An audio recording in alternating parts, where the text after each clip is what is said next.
Hai guys, ketemu lagi dengan saya di channel kita. Terima kasih sudah klik video saya. Semoga kalian diberi kesehatan dan rezeki yang melimpah. Amin.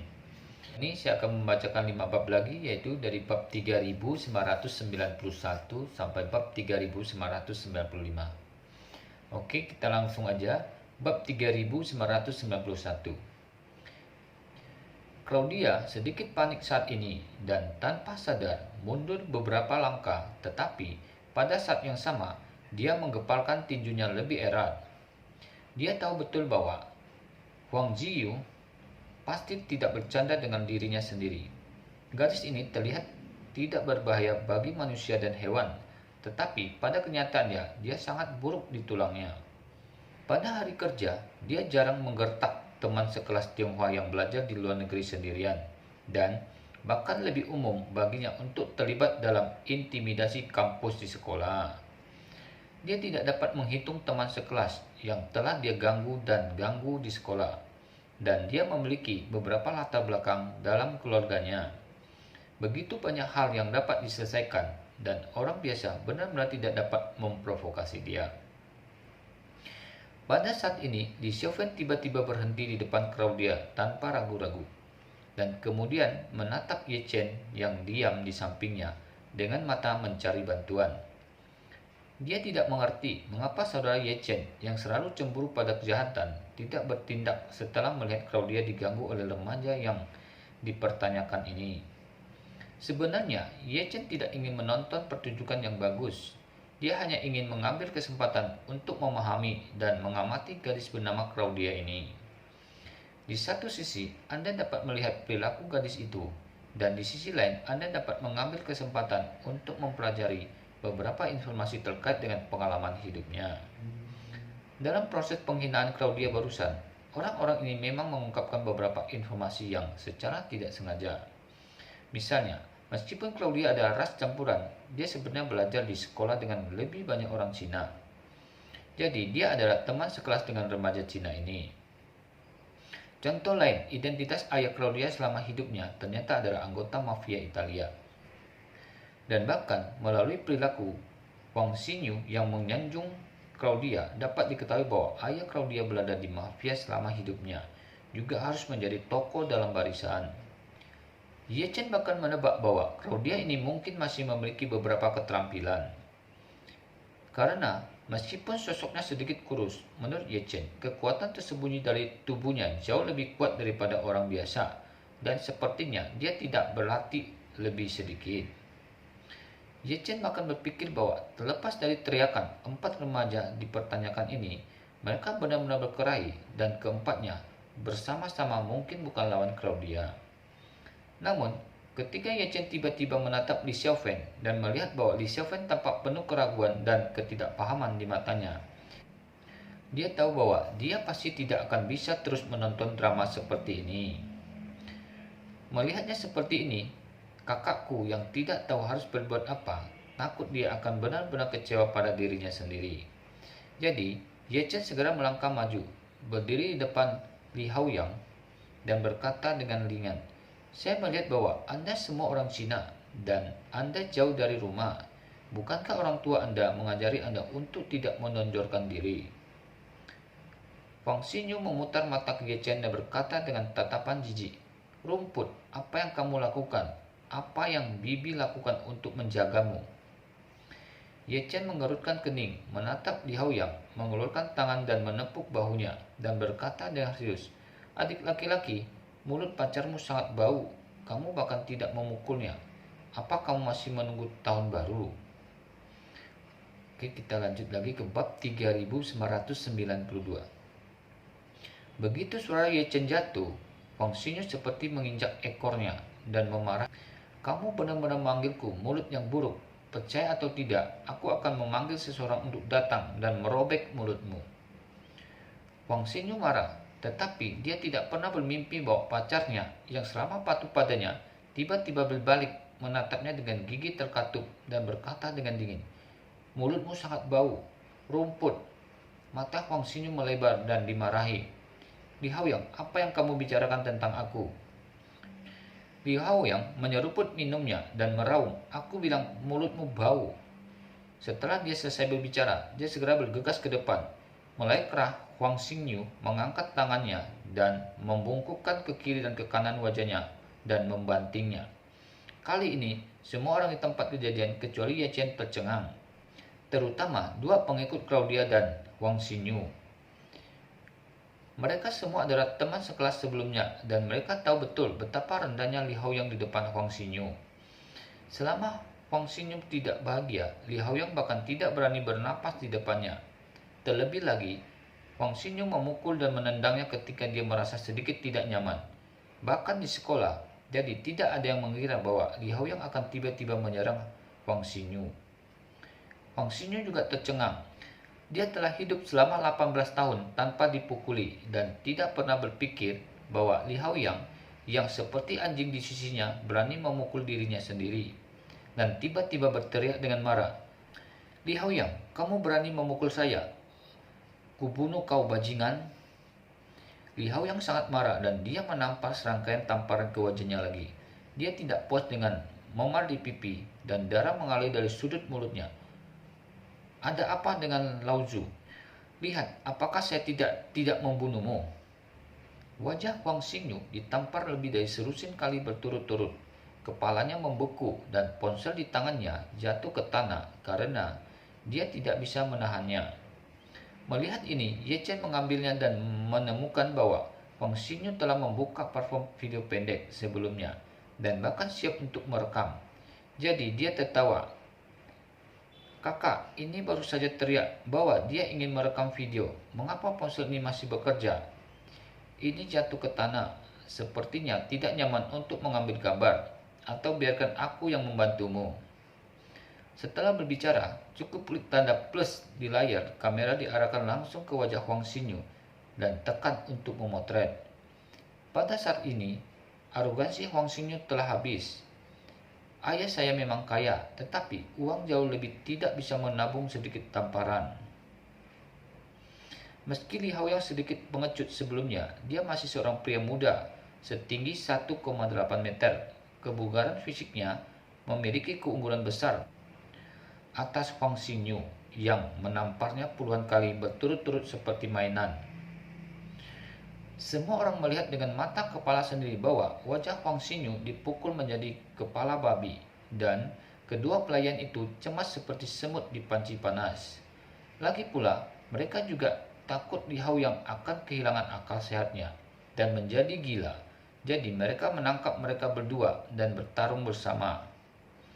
Melihat Huang Xingyu hampir pingsan oleh pemukulan, Ye Chen berhenti merekam dan kemudian mengklik unggah.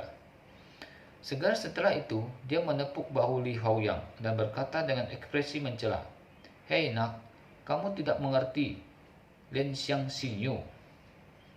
Bagaimana kamu bisa memukul seorang gadis sampai mati?"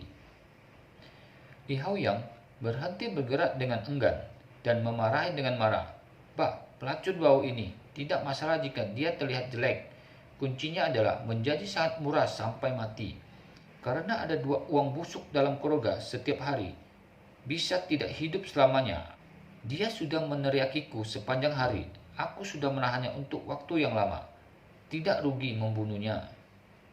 Ye Chen memotret wajah dan wajah Li Haoyang dengan ponsel Huang Xingyu, lalu melangkah maju dan memasukkan ponsel itu kembali ke dalam ransel LV Huang Xingyu. Lalu menepuk bahu Li Haoyang lagi dan berkata dengan sungguh-sungguh, "Oh tidak, tidak peduli berapa marahnya kamu tidak bisa begitu kejam. Kamu bahkan tidak bisa mengenali ayahmu sendiri ketika kamu memukul seorang gadis kecil. Itu terlalu berlebihan. Apakah kamu tidak takut ayahmu akan datang ke Kanada untuk mengganggumu?" Pada saat ini, seluruh kesadaran Li Haoyang langsung kembali jernih. Ketika dia sadar kembali, dia melihat Huang Xingyu yang telah dipukuli menjadi kepala babi sendirian dan di dalam keadaan koma. Dia berlutut di tanah dengan bunyi gedebuk, memeluk Huang Xingyu dan menangis. "Xingyu, ada apa denganmu? Xingyu, aku tidak bermaksud begitu. Aku tiba-tiba. Aku sangat marah dan bingung. Jangan salahkan aku, Xingyu.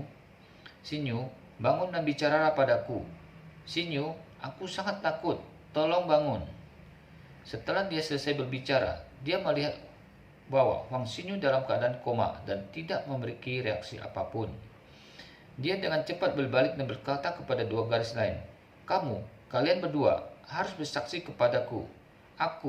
Saya sedang berburu-buru dan kehilangan akal, dan saya tidak bermaksud menyakiti Xinyu.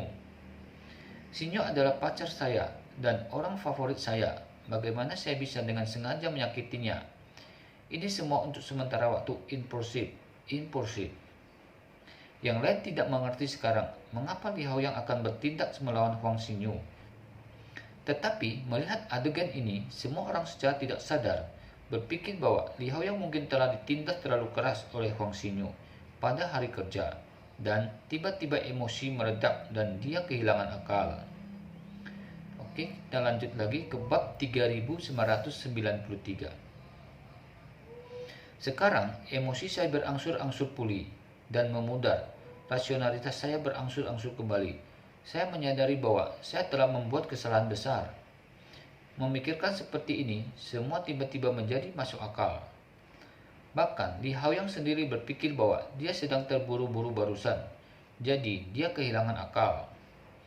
Yang paling dia khawatirkan sekarang adalah bagaimana masalah ini akan berakhir. Jika Huang Xinyu tidak mau melepaskannya setelah bangun, maka dia akan benar-benar selesai. Ye Chen menghela napas saat ini dan berkata kepada Li Haoyang, "Oke, jangan menangis di sini. Prioritas utama sekarang adalah mengirim orang itu ke rumah sakit dengan cepat, atau dia akan mendapat masalah. Kamu akan hidup dalam hidupmu, semuanya sudah berakhir." Li Haoyang kembali sadar dan berkata dengan panik, Ya, cepat ke rumah sakit, cepat panggil ambulan." Tepat setelah selesai berbicara, dia buru-buru menggelengkan kepalanya dan berkata kepada dirinya sendiri, "Tidak, ambulan terlalu lambat. Jika sesuatu terjadi, ini akan merepotkan. Rumah sakit umum tidak jauh dari sini. Saya akan membawa dia dengan taksi." Setelah mengatakan itu, dia buru-buru memeluk Huang Xinyu dan berlari dengan putus asa. Melihat kedua pelayan itu masih berdiri tercengang, Ye Chen berkata, "Mengapa kalian berdua masih berdiri di sana? Mengapa kamu tidak segera mengikuti?" Keduanya kembali sadar, saling memandang dan bergegas keluar pintu mengejar mereka. Li Xiaofeng menghela napas lega pada saat ini dan menghela napas. Benar-benar orang jahat memiliki urusan jahat mereka sendiri.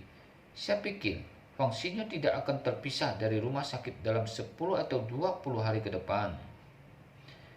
Ye Chen mengangguk dan berkata dengan santai, "Saya baru saja mengirim video pendek di ponselnya. Diperkirakan untuk waktu yang lama di masa depan, bahkan dia pulih, dia tidak akan menunjukkan wajahnya." Li Xiaofeng tidak bisa menahan tawa dan berkata, "Kakak Ye Chen, bagaimana kabarmu?" Berbicara, dia hanya bisa menghela napas. Sepertinya Li Haoyang tidak diganggu oleh Huang Xinyu pada hari kerja, dan dia benar-benar kehilangan akal sehatnya. Ya, Ye Chen mengganggu, tersenyum sedikit dan menyembunyikan prestasi dan ketenarannya. Kali ini, dia secara langsung memberi Li Haoyang saran psikologis menyeluruh seperti yang dia lakukan kepada Wuqi sebelumnya. Karena ini, agar tidak menunjukkan jejak apapun, dia dengan sengaja menggunakan energi spiritual untuk memberi Li Haoyang saran psikologis yang jauh lebih ringan daripada Wuqi. Setelah berhasil membuatnya kehilangan akal, dia menggunakan 2 saran psikologis berturut-turut untuk mendapatkan kembali kewarasannya kembali. Dengan cara ini, memberinya perasaan kepada orang lain, dan Li Haoyang adalah momen kegembiraan, kehilangan akal, dan hasrat untuk menyakiti orang. Bagi Ye Chen, ini adalah cara baru bermain dengan kilasan inspirasi. Claudia berkata dengan penuh terima kasih saat ini, "Terima kasih Nona Xiaofeng, terima kasih Tuan Ye." Li Xiaofeng tersenyum dan berkata, "Jika kamu ingin berterima kasih padanya, terima kasih kepada Li Haoyang." Claudia membungkuk sedikit kepada mereka berdua dan kemudian berkata kepada Li Xiaofeng, "Saudari Xiaofeng, aku akan bekerja di belakang." Li Xiaofeng kemudian berkata, "Kamu bisa istirahat sebentar, atau kamu bisa mengawasi kasir untukku sebentar. dan aku akan membersihkannya nanti. Claudia buru-buru berkata, biarkan aku pergi. Setelah berbicara, tanpa menunggu Li Xiaofen berbicara, dia berbalik dan pergi ke gudang kecil di belakang toko serba ada. Ye Chen melihat ke belakang Claudia dan menjadi sedikit lebih ingin tahu tentang gadis ini di dalam hatinya. Pada saat yang sama, dia mengeluarkan ponselnya dan melihat ke bawah. Dia merasa bahwa orang misterius ini mungkin akan segera mengirimnya informasi. Benar saja, kurang dari 2 menit kemudian, dia menerima pesan dari orang misterius hanya dengan derapan kata, bawa dia keluar dari Kanada. Kita lanjut lagi ke bab 3994. Ketika dia menerima informasi ini, Ye Chen menelpon lagi tanpa berpikir, dan tentu saja teleponnya dimatikan lagi. Kali ini, dia tidak melanjutkan untuk menyelidiki identitas pihak lain, tetapi berbalik dan melirik ke gudang. Melihat bahwa Claudia dengan celemek sedang sibuk di dalam, dia diam-diam memasukkan telepon ke dalam sakunya. Di matanya, gadis bernama Claudia ini tampak semakin menarik. Jadi, dia sengaja berpura-pura tidak mengambil teks pengingat tadi dan berkata kepada Li Xiaofen sambil tersenyum, Xiaofen, apakah kita akan makan di luar malam hari atau di rumah? Li Xiaofen tersenyum dan berkata, tidak apa-apa. Mari kita lihat apa yang ingin dimakan kakak Ye Chen. Jika kamu ingin makan di rumah, tunggu Bibi Li kembali. Ayo pulang dan masak bersama. Jika kamu ingin makan di luar, lihat apakah Anda ingin memakan makanan barat atau Cina. Ye Chen mengangguk dan berkata, ayo makan di rumah. Sudah lama aku tidak mencicipi keahlian Bibi Li. Li Xiaofen buru-buru berkata, kalau begitu, aku akan pergi membeli makanan sebentar lagi. Mengatakan itu, Li Xiaofen berkata kepada Claudia di gudang, Claudia, aku akan pergi ke pasar sayur sebentar lagi. Kamu bisa mengurus kasir? Claudia mengangguk dan berkata dengan sopan, oke Nona Fen. Li Xiaofen bertanya padanya sambil tersenyum, apa yang ingin kamu makan malam ini? Beritahu adikmu. Claudia buru-buru berkata, Saudari Xiaofen, saya tidak akan makan di rumah pada malam hari. Tuan Ye telah datang untuk melihat Anda dan Bibi. Dari jarak yang begitu jauh, Anda pasti memiliki banyak hal untuk dibicarakan. Kebetulan, saya punya janji dengan seorang teman di malam hari. Li Xiaofen berkata dengan serius, apakah kamu tidak tahu apa yang terjadi dengan saudara perempuanmu yang disebut temanmu di masa lalu? Semuanya jatuh ke dalam masalah atau menghindarimu jauh-jauh. Bagaimana orang bisa diandalkan? Setelah mengatakan itu, Li Xiaofen melanjutkan tanpa sepatah kata pun. Kamu tidak diizinkan pergi kemanapun di malam hari. Kita berempat makan malam bersama. Claudia ragu-ragu sejenak dan dia mengangguk ringan. Dan kemudian dia melirik Ye Chen lagi dan melihat Ye Chen berkeliaran di toko dengan tangan di sakunya. Alisnya berkedip sedikit cemas. Pada saat ini, seorang pria parubaya berusia 30-an masuk dengan sebatang rokok di mulutnya.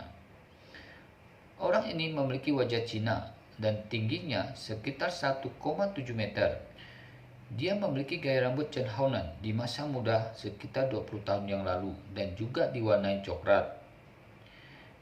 Begitu dia memasuki pintu, dia pertama kali melihat Ye Chen berdiri di dekat rak, tidak melakukan apa-apa. Melihat sekeliling dan melihat Li Xiaofen dan Claudia dan bertanya dengan rasa ingin tahu, hei, di mana bosnya? Di mana petugasnya? Ketika Li Xiaofen mendengar suara ini, ekspresinya berubah dan dia bertukar pandang dengan Claudia, lalu mengulurkan tangan untuk memblokirnya, lalu berbalik dan berjalan kembali ke kasir. Melihat pria itu, Li Xiaofen tersenyum sopan. Mengapa saudara Li bebas? Pria yang dikenal sebagai saudara Li tertawa, mengangkat alis dan memandang Li Xiaofen, dan bertanya, Li Xiaofen, bagaimana bisnis Anda dalam 2 hari terakhir?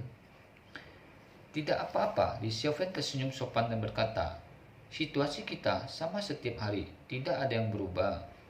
Kakak Li mengangguk, meletakkan tangannya di atas meja, mendekati Li Xiaofen, dan berkata sambil tersenyum, Xiaofen, apa yang saya katakan terakhir kali? Anda harus memikirkannya lagi. Lihat, kakak Li juga bukan orang lain. dan sepupu kecilku mengenal kamu sebagai saudara perempuan. Dan kalau kita membuat pasangan, itu sangat serasi. Li Xiaofeng tersenyum dan berkata, Saudara Li, Anda benar-benar bercanda. Anda adalah orang yang terkenal di Chinatown dan bahkan di seluruh Vancouver. Bagaimana saya bisa layak bagi Anda dengan penampilan biasa seperti itu? Selain itu, Anda sekarang di Italia, pria merah di geng. Anda pasti lebih gampang menemukan banyak gadis Italia. Saudari Li berkata dengan sungguh-sungguh, Xiaofeng, hatiku hanya untukmu, dapat dipelajari dari matahari dan bulan. Sejujurnya, orang-orang Italia itu telah membujuk saya untuk menemukan seorang gadis Italia, dan bahkan mengatakan untuk menemukan saya seorang gadis Italia asli dari Sisilia. Tapi aku masih ingin menemukan orang Cina yang rendah hati. Bagaimanapun juga, kita adalah keturunan Yan dan Wang, bukan?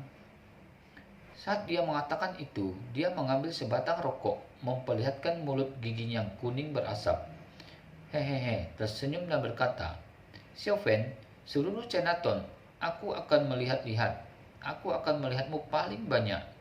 Kamu mengatakan bahwa jika kita bisa membuat itu di masa depan, di pecinan ini, itu juga cerita yang sangat bagus. Li Xiaofeng menggelengkan kepalanya dan berkata sambil tersenyum, Saudara Li, sejujurnya, saya benar-benar tidak cocok untuk Anda. Kalian bertarung sepanjang hari. Saya tidak dapat memiliki karakter ini. Jadi, saya hanya ingin menemukan seseorang yang bisa hidup dengan damai.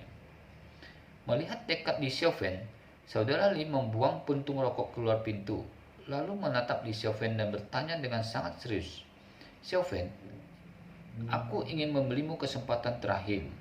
Aku memiliki nama besar sekarang. Ikuti saya tidak akan membiarkanmu menderita. Kita lanjut lagi ke bab 3995. Li Xiaofeng berkata dengan sopan, Terima kasih Saudara Li atas kebaikan Anda, tetapi kami benar-benar tidak cocok. Saudara Li bertanya kepadanya, Kamu benar-benar tidak memikirkannya? Li Xiaofeng berkata dengan sedikit malu, Maaf Saudara Li. Saudara Li itu berhenti sejenak, tersenyum sedikit, mengangguk dan berkata, Bukan apa-apa, tidak apa-apa hal semacam ini. Penekanannya adalah pada cintamu dan keinginanku. Meskipun Saudara Li memiliki tingkat pendidikan yang rendah, tetapi kualitasnya benar-benar luar biasa. Ya, jika Anda tidak setuju, Saudara Li tidak akan pernah memaksa. Mengatakan itu, dia menegakkan tubuh, melihat sekeliling dan bertanya dengan rasa ingin tahu, di mana sepupu kecilku?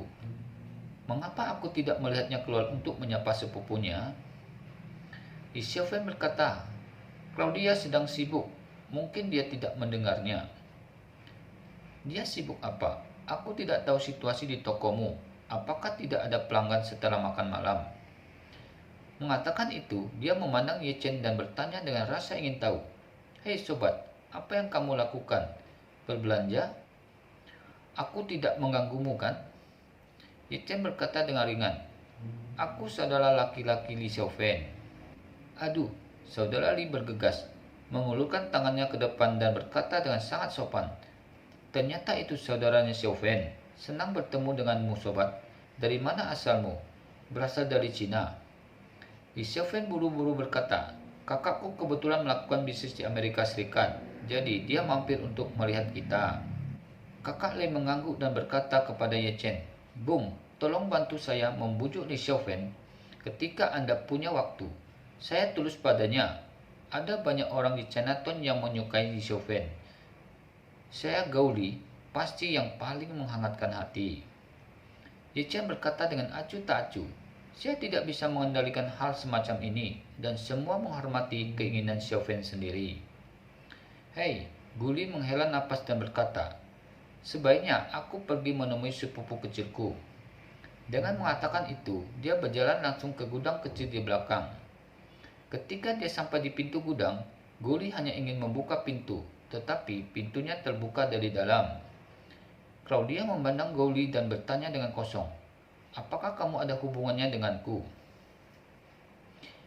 Gauli berkata tanpa daya, lihat apa yang kamu katakan. Aku saudaramu, meskipun kerabatnya sedikit lebih jauh, tetapi itu juga saudaramu. Setelah hal besar terjadi di rumah, kamu baru saja bermain setelah menghilang. Lihat wajah ini terbakar seperti ini. Jangan buru-buru ke rumah sakit dan bersembunyi dariku sepanjang hari. Tahukah kamu betapa tidak nyamannya aku sebagai saudara? Claudia berkata dengan dingin, terima kasih atas perhatianmu. Aku baik-baik saja sekarang. Gauli menghela napas dan berkata, oke, tidak apa-apa sekarang. Mengapa kamu tidak pergi ke rumah sakit bersamaku di sore hari? Dan membiarkan dokter melihat apakah ada cara untuk merawat wajahmu. Selama dokter mengatakan, jika wajah kamu dapat disembuhkan, tidak peduli berapa banyak uang yang kamu miliki, aku akan menyembuhkanmu. Tidak perlu, Claudia menggelengkan kepalanya dan berkata, aku suka diriku yang sekarang. Gauli menghela napas tanpa daya, menunjuk ke Claudia dan berkata dengan emosi, kamu benar-benar keras kepala. Ayo, aku tidak akan mengganggumu di sini lagi. Jika kamu membutuhkan bantuan saudara dengan apapun di masa depan, datang dan temukan aku di Bus Street. Setelah itu, dia berbalik dan kembali ke kasir, melambaikan ke Li Xiaofen dan berkata dengan serius, Xiaofen, jika kamu masih bisa memikirkan apa yang aku katakan, beri aku pesan sebelum malam ini. Claudia ada informasi kontak saya di sana. Li Xiaofen tersenyum tanpa ragu dan berkata, itu, aku tidak memikirkannya, kakak Li. Kami benar-benar tidak cocok. Gauli melambaikan tangannya. Jangan buru-buru menolak, pikirkan lagi. Kemudian dia melambaikan ke Ye Chen lagi dan berkata sambil tersenyum, ayo pergi sobat. Setelah mengatakan itu, dia mendorong pintu dan berjalan keluar. Oke, sampai di sini dulu video kali ini. Terima kasih telah mengikuti video saya. Saya mohon maaf jika penyampaiannya kurang bagus. Sampai ketemu di video berikutnya. See you.